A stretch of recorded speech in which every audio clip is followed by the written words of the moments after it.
Narmada యశాల audio సిరీస్కి స్వాగతం. నేను మీ నర్మదా. భార్యాభర్తల రొమాంటిక్ లవ్ స్టోరీ కాంట్రాక్ట్ పెళ్లి భాగం 43. కిరణ్ పీక మీద కత్తి పెట్టింది కృతి. అతడు కదలలేదు. నవ్వుతూ ఆమెను చూశాడు. సరిగ్గా అప్పుడే అక్కడికి సుదేష్ణ వచ్చింది. అది చూసి, కృతి ఏం చేస్తున్నావు? భయంతో గట్టిగా అరిచింది. గబుక్కున చెయ్యి వెనక్కి తీసుకుంది కృతి. అమ్మా, నీకెప్పుడు నేను చేసిందే కనిపిస్తుంది, కానీ నీ అల్లుడు గారు చేసిన పని మాత్రం కనిపించదు అలుకగా అంటూ వచ్చి మళ్ళీ తినడానికి కూర్చుంది. ఏం చేశాడేంటి? సీరియస్గా అడిగింది సుదేష్ణ. అది అని చెప్పబోయి చెప్పలేక ఆగిపోయింది. పర్వాలేదు శృతి, చెప్పు, నేనేమీ అనుకోను అని ఆమెను ఎగదోశాడు కిరణ్. అవును, ఏమన్నాడో చెప్పు కృతి. అతడు చెప్పేది చేసింది తప్పైతే నేను మందలిస్తాను అన్న ఆమె తినడానికి కూర్చుంది. ఆమె సిగ్గుతో చెప్పలేక, నీ అల్లుని అడుగు అని పూర్తిగా తలను వంచేసి తినడంలో లీనమైంది. ఇది కరెక్ట్ టైంలో నన్ను ఇరికిస్తుంది అని నోట్లో తిట్టుకున్న కిరణ్, మీకు చెప్పే విషయం కాదు ఆంటీ, ఏదో మొగుడు పెళ్ళాల మధ్య ఉండే సరసం. కృతి గురించి మీకు తెలుసు కదా, సరదాగా అన్న దాన్ని కూడా సీరియస్గా మారుస్తుంది, ఏదీ లైట్ తీసుకోదు అంటూ కృతిని చూసి చిలిపిగా కన్ను కొట్టాడు కిరణ్. ఆమె తల నిలువున ఆడించి ముసిముసిగా నవ్వుకుంది. కృతి కిరణ్ని కోపంగా చూసి అక్కడి నుండి లేచి వెళ్ళింది. అల్లుడు గారు, మీరు కృతిని అర్థం చేసుకున్నంత బాగా ఇంకెవరూ అర్థం చేసుకోలేరు. ఆ విషయం నాకు తెలుసు. ఏదేమైనా మీరు దాన్ని వదలకండి అంది సుదేష్ణ. వాళ్ళది అగ్రిమెంట్ మ్యారేజ్ అని ఆమెకు తెలిసి ఉండడంతో ఇలా అంది. ఆంటీ, అది అని ఏదో చెప్పబోయాడు కిరణ్, కానీ అతని మాటని మధ్యలోనే ఆపేసింది సుదేష్ణ. అల్లుడు గారు, అది పెంకిదని నేను ఒప్పుకుంటాను, కానీ ఈ టైంలో మీ సపోర్ట్ దానికి చాలా అవసరం. అసలు ఈ టైంలో ఏంటి, లైఫ్ లాంగ్ మీ తోడు దానికి కావాలి.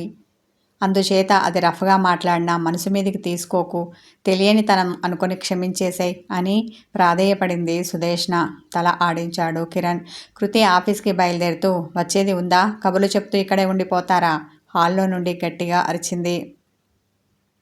కాఫీ తాగేసి వెళ్ళండి, డైనింగ్ టేబుల్ దగ్గర నుండే సుదేష్ణ చెప్పింది. నాకొద్దు, నీ అల్లుడు నువ్వు తాగండి, నేను వెళ్తున్నా అనేసి విసురుగా వీధి గుమ్మం బయటికి అడుగుపెట్టింది కృతి. వెళ్ళినా వెళ్తుంది మొండిగటం అనుకున్న కిరణ్, ఆఫీస్లో తాగుతాంలే ఆంటీ అంటూ కారుకి తీసుకొని ఆమె వెనక పరుగు పెట్టాడు.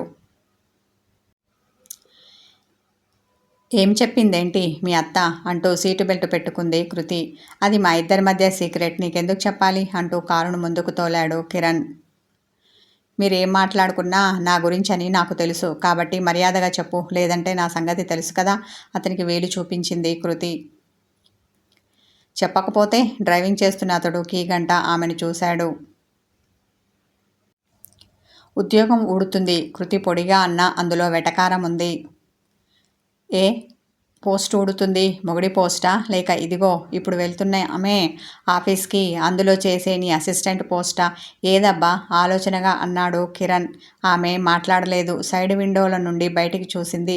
మళ్ళీ కిరణ్ నోరు విప్పాడు. మొగుడి పోస్టుకి ఇంకా టైం ఉందిలే, ఊడితే గీడితే ఆఫీస్ జాబే పోతుంది, పోతే పోయింది వెధవ జాబు, ఇది కాకుంటే ఇంకొకటి. అయినా నీలాంటి రాక్షసి చేతి కింద పనిచేయడం కన్నా బయట చిన్నా చితక ఉద్యోగం చేసుకోవడం బెటర్ అంటూ భుజాలు కదిపాడు కిరణ్. ఏంటి, నేను రాక్షసినా అంటూ కోపంతో అతని భుజం మీద పిడికిలి బిగించి పిడిగుద్దులు గుద్దింది. ఒసే రాక్షసి, నేను డ్రైవింగ్లో ఉన్నానే, కళ్ళు దొబ్బాయా, కనిపించడం లేదా? నువ్వు ఇలా చేస్తే మనం ఇప్పుడు సేఫ్గా ఆఫీస్కి వెళ్ళాము, దేన్నో గుద్దేసుకొని హాస్పిటల్ బెడ్ ఎక్కుతాము అంటూ కారుని సైడ్కు ఆపాడు. నీతో ఈ జర్నీ కన్నా హాస్పిటల్ బెడే బెటర్ అన్న ఆమె కారు ఆగడంతో చేతులు వెనక్కి తీసుకుంది. ఏంటి ఆపేశావు అంటూ ముఖం చిట్లించింది కృతి. నువ్వు కూడా నా భుజం మీద దరువేయడం ఆపేశావు కదా, ఇక కానీ నీ కసి తీరేదాకా వెయ్యి, ఆ తర్వాత చెప్పు, అప్పుడు మళ్ళీ కార్ స్టార్ట్ చేస్తాను అన్న అతడు సీట్ బెల్ట్ తీసి పూర్తిగా ఆమె వైపుకు తిరిగాడు. ఏంటి జోకా? పెదవి విరుపుతో అంది కృతి. దెబ్బలు తినడం కూడా జోక్ అంటారా? ఏమో, నాకు తెలీదు మరి, ఇంతకీ ఏ భాషలో అంటారు అంటూ ఆమెతో గిల్లి కజ్జాలు పెట్టుకునే పనిలో పడ్డాడు కిరణ్. నీతో మాట్లాడడం కూడా వేస్ట్ విసుక్కుంది కృతి. అందుకే మరి నేను నీతో కాకుండా నా బుజ్జి కన్నాతో మాట్లాడుతున్నాను అంటూ ఆమె పొట్ట మీద చేయి పెట్టాడు. ఆమె అతని చేతి మీద ఒక దెబ్బ వేసింది. అబ్బా అంటూ అతడు తన చేతిని వెనక్కి తీసుకున్నాడు. కన్నా? ఏంటి కన్నా? అయినా అబ్బాయి అని ఎవరు చెప్పారు? ఐ హేట్ బాయ్స్, సో నా బొజ్జలో ఉన్నది బేబీ, అర్థమవుతోందా? బేబీనే అంటూ ఒత్తి పలికింది కృతి. అబచా, అంత సీన్ లేదక్కడ, ఖచ్చితంగా వాడు అబ్బాయినే, కావాలంటే పందెం అంటూ ఉత్సాహంగా తన చేతిని ఆమె ముందు చాపాడు కిరణ్. నేను చెప్తున్నాను కదా కాదని అతన్ని కోపంగా చూసింది కృతి. నేను చెప్తున్నాను కదా అవునని చిలిపిగా కన్ను కొట్టాడు కిరణ్. అయితే నాకీ బిడ్డ వద్దు అంటూ ముఖం గండుగా పెట్టుకుంది కృతి. అయితే పుట్టాక నేను తీసేసుకుంటాలే, అంతవరకు వాడిని జాగ్రత్తగా చూసుకో అంటూ మళ్ళీ ఆమె పొట్ట నిమిరాడు కిరణ్. అతని చెయ్యి విసురుగా తోసేసింది. అసలు వాడు పుడితే కదా వెటకారమాడింది. అంటే ఏం చేస్తావు వాణ్ణి అంటుంటే అనుమానంతో అతని భృగుటి ముడిపడింది. కొడుకని తేలాలి, ఖచ్చితంగా అబార్షన్ చేసుకుంటాను వెంటనే అంది కృతి. కిరణ్ హట్టయ్యాడు. అతని ముఖం కోపంతో ఎర్రబడింది. అసలు నువ్వు ఆడదానివేనా అన్న మాట అతని నోటి నుండి పదునుగా వచ్చింది. ఆమె అతన్ని గుర్రుగా చూసి అసలు నువ్వు మగాడివేనా ఆవేశంతో వెనక ముందు ఆలోచించకుండా అనేసింది. నీకింకా డౌట్ ఉందా అంటూ మీసం మెలేశాడు కిరణ్. ఆమె ముఖం కందిపోయింది. అది కోపమో లేక బిడియమో ఆమెకే తెలియాలి. అతన్ని చూడలేక ముఖం పక్కకు తిప్పుకుంది కృతి. నిజమేలే, రాత్రి ముద్దుతో వదిలేశాను కదా, నా విరహంలో మునిగి ఉంటావు, అందుకే నువ్వు ఇలా అంటున్నావని నాకు అర్థమైంది. పర్వాలేదు, ఈ రాత్రికి మిగతాది పూర్తి చేస్తాను, నీ డౌట్ క్లారిఫై చేస్తాను. అప్పుడంటే ఏదో మైకంలో అలా జరిగిపోయింది, కానీ ఇప్పుడు అలా కాదు. నువ్వు నేను ఇద్దరం పూర్తి స్పృహలో ఉన్నప్పుడు ఆ కార్యం కాస్త కానిచ్చి నేను మగాడినని నీ నోటితో అనిపిస్తాను అని విరహంతో బరువెక్కిన తన ఒళ్ళు విరుచుకున్నాడు కిరణ్. మాటల్ని ఎక్కడి నుండి మరెక్కడికో తీసుకెళ్లడంలో ముందుంటావు నువ్వు. అసలు నేనన్నదేంటి, నువ్వు అర్థం చేసుకున్నదేంటి, మైండ్లెస్ ఫెలో అంటూ పళ్ళు నూరింది కృతి. ఇదంతా పై కోపమని నాకు తెలుసులే అని తుంటరిగా నవ్వాడు కిరణ్. అతని నవ్వు ఆమెలో అలజడి రేపింది. నా ఉద్దేశం అది కాదు అని నంగిగా అంది. నీ ఉద్దేశం నాకు బాగా అర్థమైంది కృతి, నువ్వేం బాధపడకు. ఈ రాత్రి ఖచ్చితంగా నీ కోరిక తీరుస్తాను. నీ ముందు ఆ విషయంలో ఓడిపోవడం నాకు అసలు ఇష్టం లేదు అని ఆమెను చూసి చిలిపిగా కన్ను కొట్టాడు. ఆమె కోపంగా అతన్ని చూసింది. ఆఫీస్కి వెళ్ళేదుందా, ఇలా రోడ్డు మీదనే కాలక్షేపం చేస్తావా అంటూ గట్టిగా అరిచింది. అతడు ఆమె అరుపు భరించలేని వాడిలా తన చూపుడు వేలిని చెవిలోపల పెట్టి కదిపాడు. నీ ప్రెస్టేషన్ ఎందుకో నాకు తెలుసులే కొంటగా అనేసి కారు స్టీరింగ్ పట్టుకున్నాడు. వీడి నోట్లో నోరు పెట్టడం కన్నా మూసుకొని ఉండడం మంచిది అనుకున్న ఆమె దారి పొడవునా ఇంకేమీ మాట్లాడలేదు. రోడ్డును చూస్తూ గమ్మున కూర్చుంది. కిరణ్ కూడా ఆమెను కదపలేదు. మౌనంగా డ్రైవింగ్ చేశాడు.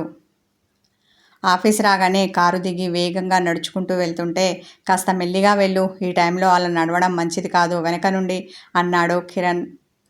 ఆమె అతని మాట వినిపించుకోలేదు. మరింత వేగంగా నడిచింది. క్యాబిన్ డోర్ తోసుకొని లోపలికి వచ్చి తన సీట్లో కూర్చుంది. ఎందుకో ఆమె గుండె వేగంగా కొట్టుకుంది. నుదుటిపై చిరుచెమట పట్టింది. నిజంగానే రాత్రికి నా గదికి వస్తాడా అనుకోగానే ఆమె ఒళ్ళు జల్లుమంది. దాహంతో గొంతు తడారిపోయినట్టు అనిపించింది. ఇంతలో ఆమె దగ్గరికి హారిక వచ్చింది. మేడం ఏమైంది అలా ఉన్నారు? ఆమెను చూసి కంగారు పడింది. మంచినీళ్ళు ఇవ్వమని సైగ చేసింది కృతి. హారిక అక్కడ ఉన్న మినీ ఫ్రిడ్జ్లో నుండి వాటర్ బాటిల్ తీసి ఇచ్చింది. బాటిల్ ఎత్తి గటగటా తాగింది కృతి. ఆశ్చర్యంగా చూసింది హారిక. మేడం ఆరోగ్యం బాగోలేదా? డాక్టర్ దగ్గరికి వెళ్తారా? సార్ని పిలవనా అన్న హారిక మరింత కంగారు పడింది. అంతేకాదు ఆమె సమాధానం కోసం చూడకుండా కిరణ్ని పిలవడానికి క్యాబిన్ నుండి బయటికి పరిగెత్తింది. వెంటనే కిరణ్ వచ్చాడు. ఆమె రెక్క పట్టుకొని పదా వెళ్దాం అన్నాడు. ఎక్కడికి? విస్మయంతో అతన్ని చూసింది. డాక్టర్ దగ్గరికి. ఆరోగ్యం బాగోలేదని హారికతో చెప్పావట కదా అన్న అతడు ఆమె ముఖంపై పరుచుకున్న చెమటను చూశాడు. అతని చెయ్యి విడిపించుకున్న ఆమె ఓవర్ చెయ్యకు, నాకేమీ కాలేదు, నేను బాగానే ఉన్నాను అంటూ గండుగా ముఖం పెట్టింది. మరి ఆరికేంటి అలా చెప్పింది ఆలోచనగా అన్నాడు కిరణ్. దానికి నీకేం పని ఉండదు, ఎప్పుడు చూడు నన్ను చూడడం, నాకేదో అయిందని కంగారు పడ్డం, నాకు ఫేవర్ చేస్తున్నామని బిల్డప్ ఇవ్వడం, ఇది తప్ప మీరు ఆఫీస్కి వచ్చి ఏం చేస్తున్నారు వ్యంగ్యంగా అన్న ఆమె, ఇలా నా భజన చేయడం మానేసి కాస్త ఆఫీస్ పని చేయండి, బిజినెస్ అయినా డెవలప్ అవుతుంది, లేదంటే నేను ఇంతకాలం పడ్డ శ్రమంతా వృధా అవుతుంది అంటూ మెత్తగా చురక అంటించింది. కిరణ్ ఆమెను అదోలా చూశాడు. ఏంటి చూస్తున్నావు, వెళ్ళమన్నాను కదా. ముఖం పక్కకు తిప్పుకుంది కృతి.